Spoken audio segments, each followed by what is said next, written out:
আজ বলবো বরাহ পুরাণ। তাহলে আগে জেনে নেওয়া যাক এই বরাহ পুরাণ নামকরণ কেন হয়েছে। ব্রহ্মা যখন কল্পের অবসানে সৃষ্টিকার্য থেকে বিশ্রাম নেন, তখন হিরণ্যাক্ষ পৃথিবীকে হরণ করে। তখন পুনরায় প্রজাপতি ব্রহ্মা ও শ্রুতির মুনিগণ বিষ্ণুকে আহ্বান করেন। সেই আহ্বান শুনে ভগবান বিষ্ণু ব্রহ্মার নাসিকা হতে বরাহরূপে বহির্গত হয়ে হিরণ্যাক্ষ দৈত্যকে বধ করেন এবং পৃথিবীকে উত্তোলন করেন। তারপর সেই বরাহ রূপেই এই পুরাণ কথা কীর্তন করেন। তাই এই পুরাণের নাম হয়েছে বরাহ পুরাণ। রোমহর্ষণ সূতকে কৃষ্ণ দ্বৈপায়ন বেদব্যাস এই পুরাণটি শিক্ষা দেন। তিনি পরে নৈমিষারণ্যে শৌনকাদি মুনিগণের সামনে এটি বর্ণনা করেন। আজ বলবো বরাহ পুরাণ থেকে রাজা দুর্জয় ও গৌরমুখ মুনির কাহিনী। সুপ্রতীকের পুত্রের নাম দুর্জয়।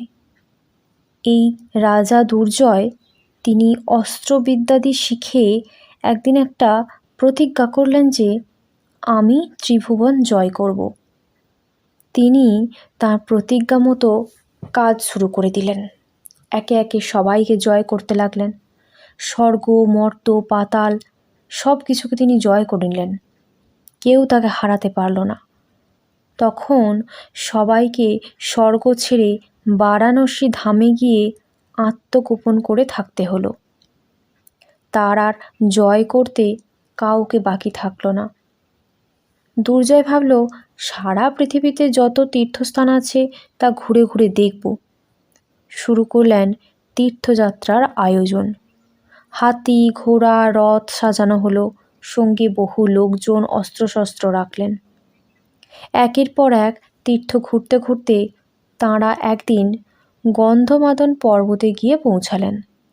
সারা পর্বতে সাড়া পড়ে গেল, এখানে ত্রিভুবনের রাজা বেড়াতে এসেছেন। চারিদিকে ছাউনি ফেলা হলো। চারিদিকে অশ্বারোহী, গজারোহী রথাদিতে ভরে গেল। বিরাট একটা হইচই ব্যাপার।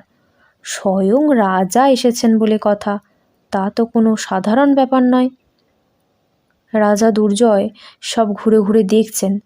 তিনি কখনো হেঁটে দেখছেন, কখনো ঘোড়ায় চড়ে ঘুরছেন, কখনো আবার গজে চড়ে, কখনো বা রথে চড়ে।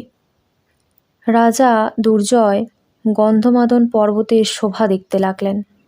দেখে তাঁর খুব ভালো লাগলো। রাজা দুর্জয় তারপরে মন্দার পর্বতে এলেন। সেখানেও তাঁবু করা হলো। হাতির পিঠে চড়ে দুর্জয় সব ঘুরে ঘুরে দেখতে লাগলেন। তিনি দেখলেন কি বিচিত্র ধরনের সব গাছ, কত বিচিত্র ধরনের ফুল। এমন শোভা সে আগে কখনো দেখেনি।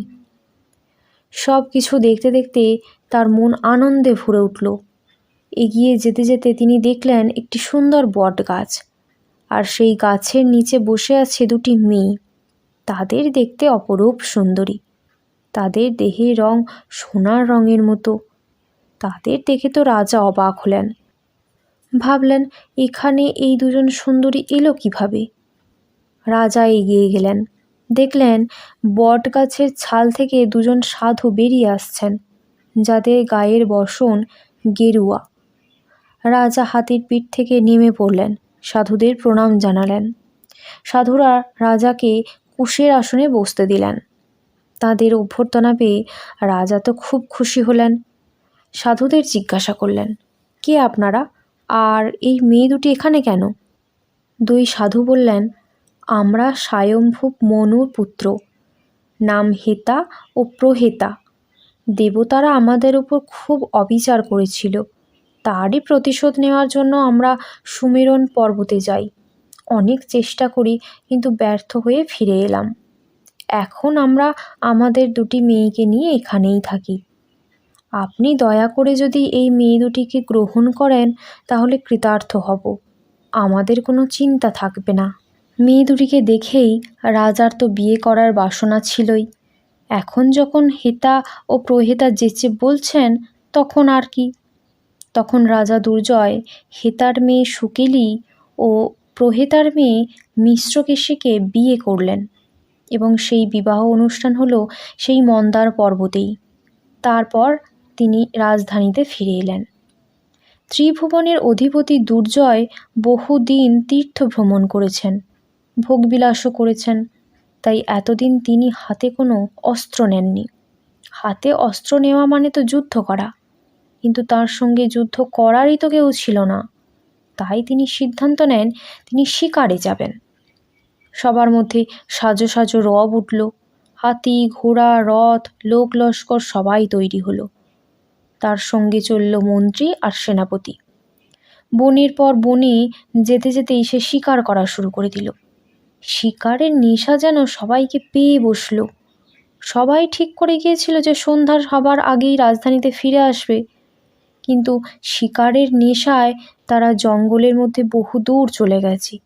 দুপুর গড়িয়ে বিকাল হলো। তখন সবাই ক্ষুধা তৃষ্ণায় আকুল হয়ে উঠল। তখন রাজা ভেবে দেখলেন এত দূর পথ ফিরে যেতে অনেক রাত্রি হবে, তার চেয়ে রাত্রিটা বনে থাকাই ভালো। সেই মতো শিবির করা হলো, কিন্তু ক্ষুধা তৃষ্ণার জন্য কি ব্যবস্থা হবে? তারা দেখল কাছেই এক মুনির আশ্রম। রাজা সবাইকে নিয়ে সেই দিকেই এগোলেন। আশ্রমটি ছিল মুনি গৌর মুখের। মুনিবর রাজাকে আসতে দেখে সাদরে আহ্বান করলেন, কিন্তু রাজার সঙ্গে এত লোক ছিল, তাদের তিনি বসতে দেবেন কোথায়? তার তো সামান্য একটা কুঁড়ে ঘর ছাড়া তো কিছুই নেই।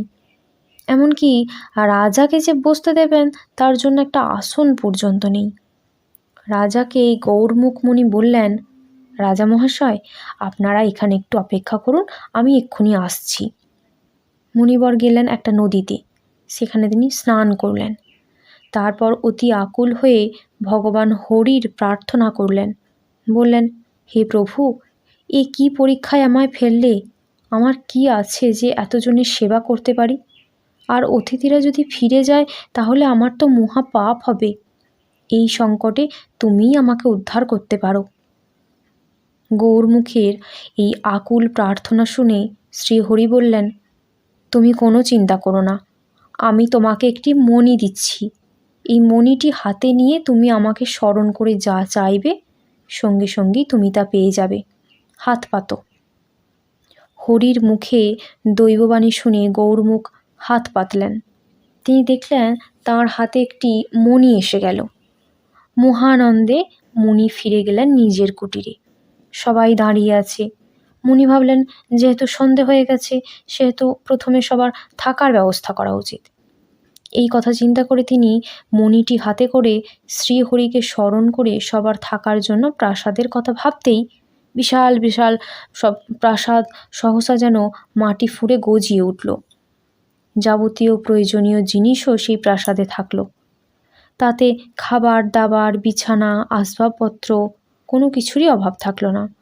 শুধু তাই নয়, হাতিশালা ঘোড়াশালাও তৈরি হয়ে গেল। তখন রাজা ও গৌরমুখ ছাড়া সবাই সেই প্রাসাদে প্রবেশ করল। তারা সবাই আনন্দ করে খাবার খেলো, আরাম করে বিছানায় শুয়ে পড়ল। তারা এমন প্রাসাদ জীবনে দেখেনি এবং এমন আনন্দ তারা এর আগে কখনো ভোগ করেনি। কত দাসদাসী এসে তাদের সেবা করছে। মুনি ভাবলেন, রাজাকে এই সাধারণ প্রাসাদে তো রাখা যাবে না। তিনি রাজার উপযুক্ত বাসস্থানের কথা যখন চিন্তা করছেন, তখনই সেখানে এক সুন্দর প্রাসাদ সৃষ্টি হলো। সেই প্রাসাদ ছিল মণিমাণিক্যে খচিত। সেই প্রাসাদ স্বর্গের ইন্দ্রপুরীকেও হার মানায়। গৌরমুখ রাজাকে নিয়ে গেলেন সেই প্রাসাদে। রাজা দেখে অবাক হয়ে গেলেন, কেমন করে সেখানে এত দাসদাসী এলো? এমন সেবা যত্ন রাজা দুর্জয় তার নিজের প্রাসাদেও কখনো পায়নি। ধীরে ধীরে সন্ধ্যা নেমে এলো। তখনই চারিদিকে আলোকিত হয়ে উঠল। রাজা যত দেখেন ততই অবাক হয়ে যান। কুটিরে থাকা মুনির এ কি জাদু! ক্ষণিকের মধ্যে এত আয়োজন তিনি কেমন করে করলেন? রাজা মুনির এই আশ্চর্য কীর্তির কথা ভাবতে ভাবতে শুয়ে পড়লেন। সকালে প্রাসাদ ছেড়ে বেরিয়ে এলো। তারা দেখল প্রাসাদটি যেন সঙ্গে সঙ্গে কোথায় মিলিয়ে গেল। প্রাসাদ দাস দাসী কিছুই নেই, সেই বন, সেই মুনির কুটির আবার দেখা দিল। কিন্তু রাত্রে যে ঘটনাটি ঘটেছিল তা তো স্বপ্ন ছিল না। চোখ বোচর শোলের ঝোপেও যা খেয়েছে পেটটা এখনো ভারী হয়ে আছে, তার অপূর্ব স্বাদ এখনো যেন মুখে লেগে আছে। কিন্তু মুনি এসব করলেন কিভাবে? গত রাত্রে রাজা লক্ষ্য করছিলেন মুনির হাতে একটি মণি ছিল এবং সেটি নিয়েই তিনি এইসব করছেন। তখন রাজার লোভ হলো ওই মণিটিকে নেওয়ার। মন্ত্রী বিরোচনকে তিনি বললেন, যেমন করেই হোক মুনির কাছ থেকে ওই মণিটি আদায় করতে হবে। বিরোচন মুনির কাছে গিয়ে রাজার অভিসন্ধির কথা জানালেন। গৌরমুখ দুঃখ পেয়ে বললেন, রাজার কি কোনো অভাব আছে? রাজা তো মুনি ঋষি ব্রাহ্মণদের দান করবেন, তিনি এসব না করে নিজেই চাইছেন। এইভাবে ভিখারি হওয়া রাজার সাজে না। বিরোচন রাজার কাছে গিয়ে মুনির সব কথা জানালো। গৌরমুখের কথা শুনে রাজা দুর্জয় রেগে উঠলেন। তিনি ত্রিভুবনের অধিপতি, তাকে কিনা একজন সাধারণ মুনি বলল ভিখারি। এই মুনি রাজা দুর্জয়কে তাহলে এখনো চিনতে পারেনি। সেনাপতি নীলকে ডেকে রাজা দুর্জয় বললেন, যাও সেনাপতি, মুনির মণিটি নেওয়ার জন্য যদি বল প্রয়োগ করতে হয় তাই করো। ছলে বলে যে করেই হোক ওই মণিটি আমার চাই চাই। মন্ত্রীকে বললেন, তুমিও সঙ্গে থাকো, যদি প্রয়োজন হয় বুদ্ধি দিয়ে সাহায্য করবে। রাজার আদেশ পেয়ে সেনাপতি চতুরঙ্গ সেনা সাজিয়ে চলল গৌরমুখের আশ্রমে। গিয়ে দেখল মুনি আশ্রমে নেই, তিনি বাইরে কোথাও গেছেন। তাহলে নির্জন আশ্রম থেকে মণিটা বের করে নিলেই তো হয়। এত সৈন্য সামন্তের কি দরকার? এই কথা ভাবতে ভাবতে নীল আর বিরোচন ঢুকল গৌরমুখের আশ্রমে। কিন্তু হঠাৎই ভীষণ গর্জন ও হুঙ্কার করে অসংখ্য সৈন্য বেরিয়ে এলো অস্ত্রশস্ত্র নিয়ে, ঝাঁপিয়ে পড়ল নীল আর বিরোচনের ওপর। এই ব্যাপার দেখে তারা ভ্যাবাচাকা খেয়ে গেল। কোথা থেকে এত সৈন্য বেরিয়ে এলো তারা বুঝতে পারলই না কিছু। তারপর শুরু হলো মুনি সৈন্য আর রাজ সৈন্যের মধ্যে প্রচণ্ড সংগ্রাম। সংবাদ গেল রাজা দুর্জয়ের কাছে।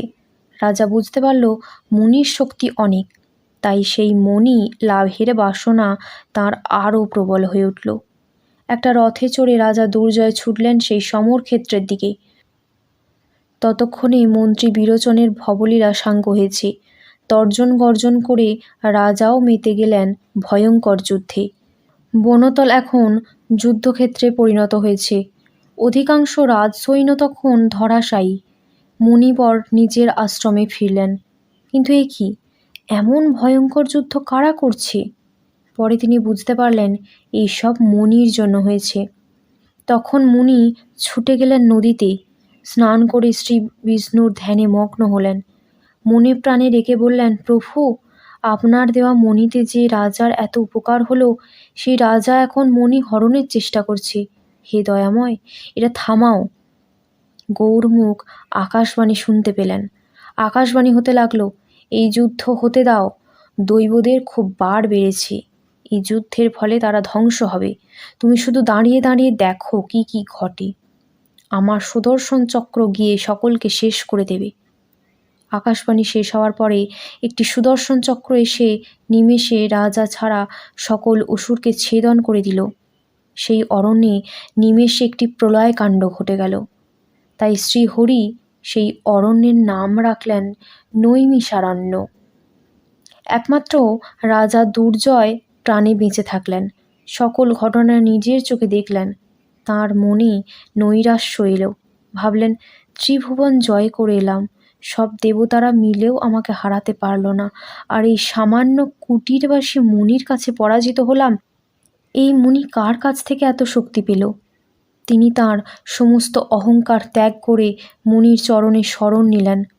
বলল, হে মুনিবর, হে তাপশ্রেষ্ঠ, আমি মহাপাপী। আপনি বাসস্থান আহারাদি দিয়ে আমাদের রক্ষা করলেন, আর আমি এমন পাষণ্ড যে আপনার সম্পদ হরণ করতে চললাম, তার যথেষ্ট শাস্তিও পেলাম। এখন আপনি আমাকে রক্ষা করুন। গৌরমুখ রাজাকে বললেন, বিষ্ণুর কৃপা থাকলে কোনো কিছুর অভাব থাকে না। তুমি বিষ্ণুর উদ্দেশ্যে তপস্যা করো। রাজ্য, রাজপ্রাসাদ, ঐশ্বর্য আত্মীয় স্বজন সকল কিছুর মায়া ত্যাগ করে রাজা দুর্জয় চিত্রকূট পর্বতে গিয়ে বিষ্ণু ধ্যানে মগ্ন হলেন। দীর্ঘকাল পরে তাঁর তপে তুষ্ট হয়ে বিষ্ণু সাক্ষাৎ দর্শন দিয়ে বললেন, কি চাই তোমার? দুর্জয় নমস্কার করে বললেন, প্রভু, আমার একটাই প্রার্থনা, আপনি যেন সবসময় আমার স্মরণে থাকেন আর আমি যেন অন্য চিন্তা থেকে বিরত থাকি। বিষ্ণু বর দিয়েই চলে গেলেন। রাজা আপন রাজ্যে ফিরে গেলেন। দেবতারা ফিরে গেলেন স্বর্গে।